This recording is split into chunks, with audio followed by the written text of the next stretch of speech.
You ask Tiger to solve. This deals with linear equations with one unknown. The final result is x equals 9/5. Let's solve it step by step. Group all x terms on the left side of the equation. Subtract 2x from both sides. Group like terms. Simplify the arithmetic. Group like terms.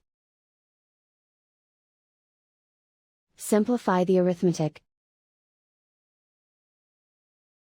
Group all constants on the right side of the equation.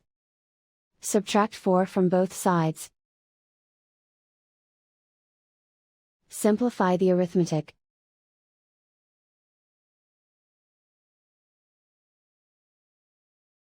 Isolate the x. Divide both sides by -5. Cancel out the negatives. Simplify the fraction. Cancel out the negatives. And so the final result is x equals 9/5.